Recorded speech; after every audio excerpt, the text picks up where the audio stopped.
ఉపాధ్యాయ దినోత్సవం సందర్భంగా నారాయణఖేడ్ నియోజకవర్గంలోని ఉత్తమ ఉపాధ్యాయులకు ఈరోజు సాయిబాబా ఫంక్షన్ హాల్లో Narayankhed MLA doctor P Sanjeev Reddy గారి ఆధ్వర్యంలో ఉత్తమ ఉపాధ్యాయులకు పురస్కారాలు అందించడం జరిగింది.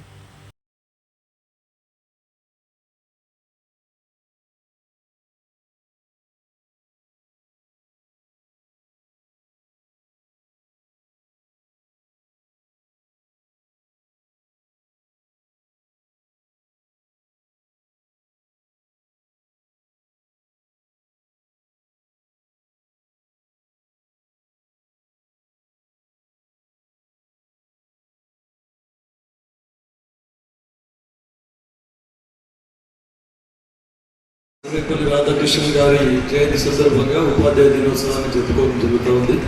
దానికి అధ్యక్షత వహిస్తున్నటువంటి గౌరవనీయ శాసనసభ్యులు సంగారెడ్డి చింత ప్రభాకర్ గారు, మరి సోదరుడు ఎంపీ మెదక్ రఘునందనరావు గారు, మరియు సోదరిమణి మా జిల్లా కలెక్టర్ వల్లూరు క్రాంతి గారు, మరి అడిషనల్ కలెక్టర్ చంద్రశేఖర్ గారు, మా డిఓ గారు, ఇంకా వేదిక తర్వాత మా సోదరిమణి నిర్మలా జగ్గారెడ్డి గారు, సిఇఓ గారు, ఇంకా వేదిక పైనటువంటి అందరికీ, తర్వాత గురువు తుల్యులైనటువంటి ఉపాధ్యాయులకు అందరికీ కూడా నా యొక్క నమస్కారం. అయితే ఉపాధ్యాయ వృత్తి గురించి అందరూ చెప్తా ఉంటారు. ఎందుకంటే ఏం చేసిన సమాజాన్ని మార్చేది మొత్తం కేవలం ఉపాధ్యాయులు అని చెప్పి చెప్పారు. సర్వేపల్లి రాధాకృష్ణ గారు కూడా ఉపాధ్యాయ వృత్తి నుండి అత్యున్నత శిఖరాలకు, మొత్తం అత్యున్నత పదవికి భారతదేశంలో ఎదగడం జరిగిందంటే ఉపాధ్యాయ వృత్తికి ఎంత విలువ ఉన్నదో అందరూ కూడా అర్థం చేసుకోవాల్సిన అవసరం ఉంది. అదొకటే కాకుండా ముఖ్యంగా సమాజంలో విద్యార్థుల భవిష్యత్తును తీర్చిదిద్ది, దాంట్లోనే దేశ భవిష్యత్తు కూడా తీర్చిదిద్ది, దేశ భవిష్యత్తును చాలా మంచిగా తీర్చిదిద్దే విధంగా ఉపాధ్యాయులు కృషి చేస్తూ ఉంటారు. అట్లాంటిది ఎన్నో గ్రామాలలో ఈరోజు కూడా మనకు ఈ విద్యలో కనీస వసతులు కూడా లేకుండా ఉండేవి. ఎన్నో సమస్యలు ఎదుర్కొన్నారు. ఉపాధ్యాయులు కూడా తమ వృత్తిలో ప్రతి దీంట్లో ప్రొఫెషనల్ కూడా సమస్యలు ఉంటే మీరు కూడా ఉపాధ్యాయ వృత్తిలో ఎన్నో సమస్యలు ఎదుర్కోవడం జరిగింది. కాకపోతే మా ప్రభుత్వం వచ్చిన తర్వాత, గౌరవ రేవంత్ రెడ్డి గారు ముఖ్యమంత్రి అయిన తర్వాత మీరు చూస్తూ ఉన్నారు, మీ సమస్యలన్నీ గుర్తించి మీరు ఎన్నో గత 15-16 సంవత్సరాల నుండి అసలు ప్రమోషన్లకే నోచుకోలేదు, ట్రాన్స్ఫర్లకే నోచుకోలేదు. అట్లాంటిది ఈ ప్రభుత్వం ఏర్పడిన తర్వాత అందరికీ పదోన్నతులు కల్పించి ప్రతి ఒక్కరికి కూడా 15 సంవత్సరాల తర్వాత అందరికీ ట్రాన్స్ఫర్ చేయడం జరిగిందని చెప్పి చెప్తాం.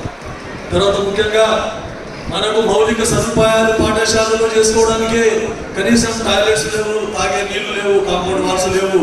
అట్లాంటి నుండి ఈరోజు ప్రభుత్వం ముందే గుర్తించి మా గౌరవ కలెక్టర్ గారి ద్వారా ప్రభుత్వ ఆదేశాల మేరకు ప్రతి చోట కూడా అమ్మాదర్శ పాఠశాలలో మౌలిక సదుపాయాలు కల్పించిన ఘనత మా ప్రభుత్వం అని చెప్పేసి చెప్తా ఉన్నాను. అదొకటే కాకుండా ముఖ్యంగా ఉపాధ్యాయ సోదరిమణులు ఎన్నో సమస్యలు ఎదుర్కొన్నారు.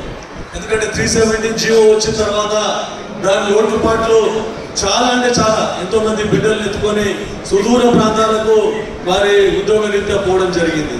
తర్వాత వారి పిల్లలు కూడా అక్కడ చదువుకొని అక్కడ నాన్ లోకల్ కూడా అవుతా ఉన్నారని చెప్పేసి ఎంతో మంది ఈ సమస్యను మా దృష్టికి తీసుకొస్తే ప్రభుత్వం దృష్టికి తీసుకొచ్చిపోయినాం మేము.